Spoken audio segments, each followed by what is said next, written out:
Hello, everybody. Welcome back to the Little Chapel of Faith Catholic Ministries. We are here for our daily reading from the diary of Saint Faustina. So let's continue where we left off yesterday.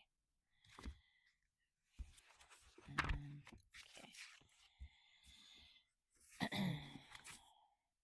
One day, tired out with all these uncertainties, I asked Jesus, Jesus, are you my God or some kind of phantom? Because my superiors say that there are all sorts of illusions and phantoms. If you are my Lord, I beg you to please me. Then Jesus made a big sign of the cross over me, and I too signed myself. When asked pardon of Jesus for this question, he replied that I had in no way displeased him by this question, and that my confidence pleased him very much. Spiritual counselor given me by Father Andras, S.J., 1933. First, you must not turn away from these interior inspirations, but always tell everything to your confessor.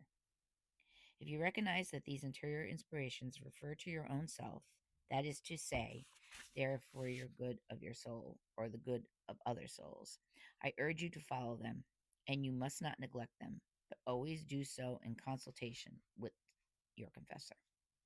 Second, if these inspirations are not in accord with the faith or the spirit of the church, they must be rejected immediately as coming from the evil spirit. Third, if these inspirations do not refer to souls in general, nor specifically to their God, you should not take them too seriously, and it would be better to even ignore them.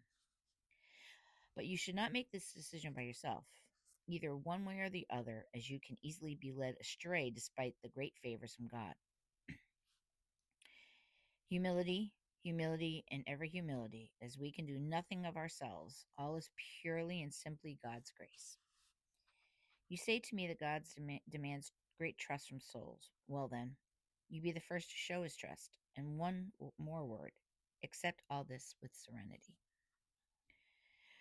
Words of one of the confessors. Sister, God is preparing many special graces for you, but try to make your life as clear as crystal before the Lord, paying no attention to what anyone else thinks about you. Let God suffice you alone.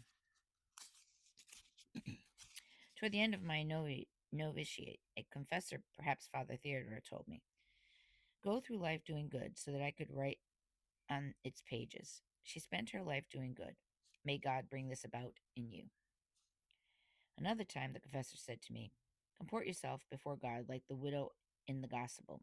Although the coin she dropped in the box was of little value, it counted far more before God than all the big offerings of others.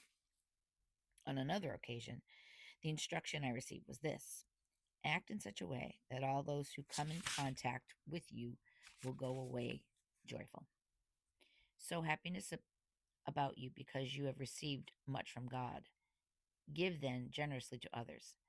They should take leave of you with their hearts filled with joy, even if they have no more than touched the hem of your garment.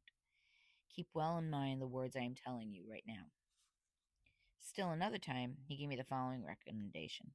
Let God push your boat out into the deep waters toward the unfathomable depths of the interior life. Here are a few words from a conversation I had with Mother Directress Mary Joseph toward the end of my novitiate. Sister, let simplicity and humility be the characteristic traits of your soul. Grow through life like a little child, always trusting, always full of simplicity and humility, content with everything, happy in every circumstance.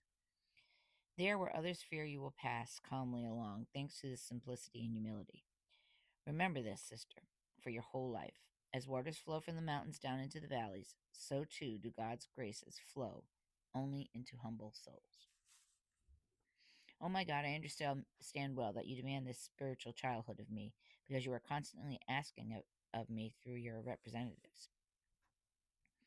At the beginning of my religious life, suffering and adversities frightened and disheartened me.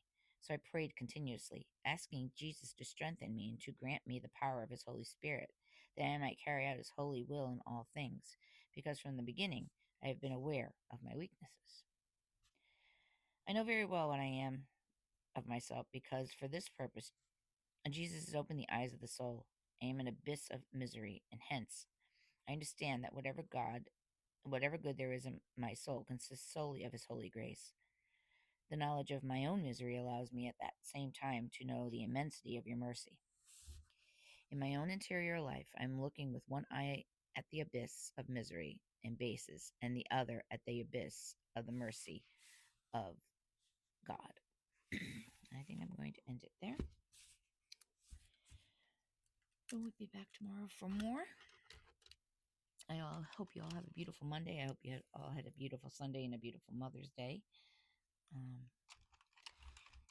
Though I was missing my mom, my children made it a beautiful day for me, and I was grateful for that. So I hope you all have a beautiful Monday and a beautiful week ahead.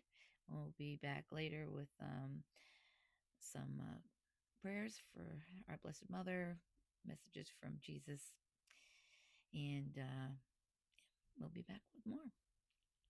Don't forget to, if you have a Facebook page, don't forget to visit there, because I do put Bible in a year, Rosary in a year, and Catechism in a year. So if you're following us there, or if you are not following us there and you have a Facebook page, please do if you're interested in any of those things. Have a great day, everyone. God bless, be well, and be kind to each other.